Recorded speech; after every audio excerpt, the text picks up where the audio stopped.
بیساڵان پشتی داگیرکردنا عێراقی و ڕوخاندنا ڕژێما سەدام حوسێن عێراقی هێشتا ڕاستی چەندین ئاریشەین حکمڕانی ئەولەهی و ئابووری خراپ دەبن ji bo dîtina wênê rastexînê îroyê Iraqê em mêvandariya rojnamevan dilovan berwarî dikin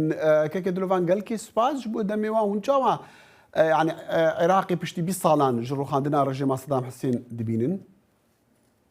سبيك قالك سباس كاك دخيل بوتو وهمو بينرت كنال بريس براستي بشتي 20 صلاة لرخانة رجيما صدام حسين السردستي هزت أمريكي كوهاتي قوريل صلاة 2003 حتى انها ام دبينينكو وضع عراقي براستي برف خراب تربيتشتن دهمو لاينات لاينة آسايشة لاينة آبوري لاينة حكمراني حتى بلاينة آزاديانة تاك الناف كمالجيدا جبر فيش عندي أمدين أخت بريخود دينا مثلا هاتنا هذا أمريكي وكو أجرك بروخاندنا رجيم صدام حسين بلي أو بيويس بود دبوا صدام حسين برخيتن دبوا أو رجيم دكتاتور نمينيتن دبوا أو رجيم مترسيدار لسر همودس منطقة نمينيتن بلي دبوا ببيت تكتيكك بتكرن دبوا دراستك بتكرن بزانن بشتي به هنگاوه وچبي بشتي به هنگاوه شرو بدل البعد ديار بوكو اداره امريكيه وقتكو هاتي عراقي يان هيك ليكولينو نكربو يان جي بدواينا قريب يان جي زانياريت هلا امريكي بخواجي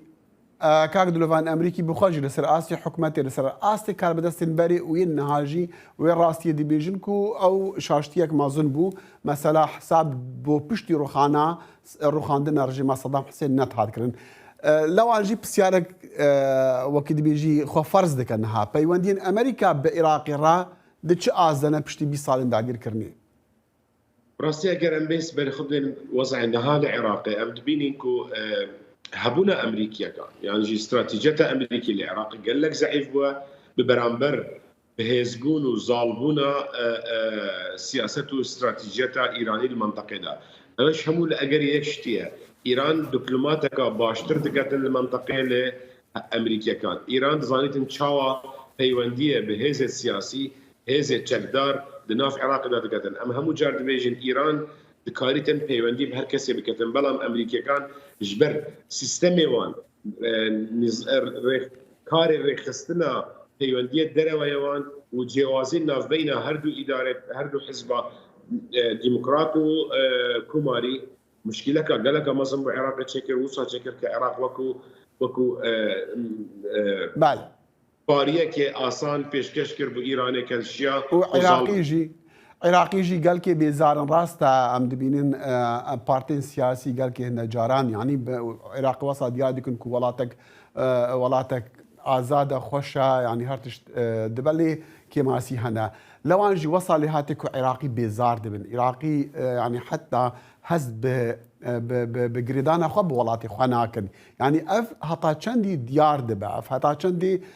خرابية ديار دبا لسر جواكا عراقي كاك دخيل اگر تو بيبر خب شاندانا تشريني اكو العراق رداي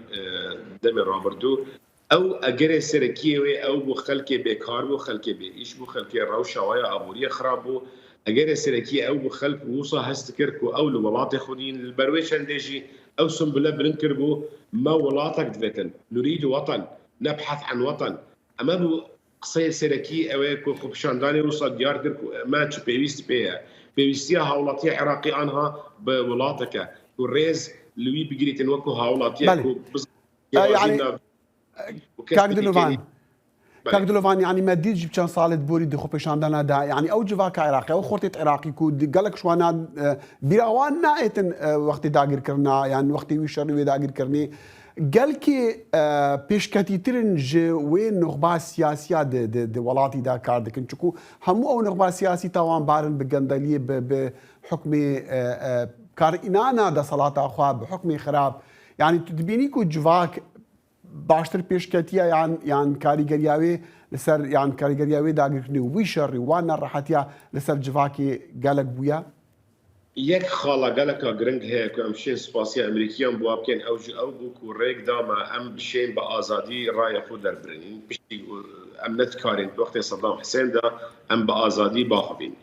او ازاديه ريدا كو اف جنريشن انه يعني او نوي نو كون هادر كفتي قال لك باشتر وقال لك بشويه كي ديار تيجي ترى او نخبه برينها حكمي دابون او حتى جيلي كيفن جيلي كيفن وصل زانيتا يان دبي حزب الدعوه وحزب الدية السياسيه تكون ناف كار سياسي دا ببن يان اون يان صدام حسين اما جيلنا دبيجتنا مدفن امبين شويكي خو مولاطك بيوري جياني حرمته ريز لهولاتي بقريتن وصاب زانيتن او دفي هولاتي دا هولاتيه بله كاك دلوفان بسيارة دماغي بكورتيج يعني ما ديتكو بشتي روخاندنا صدام حسين هريما كردستان عراقي قال كي قشاكر وقال لك ولاتان حسودي بتجربه هريما كردستاني دبر لانها هندك كاس ديبيجن برو فاجي انها نافند باشترا عراق بقشتي باشترا جروي ديمقراطيه جروي ازاديه قشتي وكساتي وجروي مثلا ما في المروفان افشان دي راستا حتى راديك قالك او راسج بركو ديسان حتى هريما كردستاني وقت ازمونه دس بكري جدس بكي حتى صار 2003 باشبو اما بشتي 2003 اوان شي استراتيجيات نبونكو او بين تشاوا في ازموني في تجربه بباريزن بشويكي باشتر وشتكي قالك يرون ديار بو وقتك حكومتها فيدرال ميزانيه قطع كري الهريما كردستاني هريم نشيا يك مه معاشه موظفه خبدتن افش وصل دياره كو بلانا وانبو استراتيجيته وانبو شويكي عشوائي جندلي بكار هنا ده صلاته كو تايبت كار تايبت وصاحت ديار كرن كو هريما كردستان جاشته في اسينا كو خلك هريما كردستان تمنادكتن او لسر حكومه فيدرال بن نلسر حكومه هريما كردستان بن روجنا بله جبركو اوان برجوانديا خلكي نباراستيا تانيا برجوانديا هو حزب خو باراستيا بله كيك دلوفان دم بتر درفت دم روجنا مفان دلوفان برواري جهري ما كردستان عراقي بمره بقول لك سباس بابا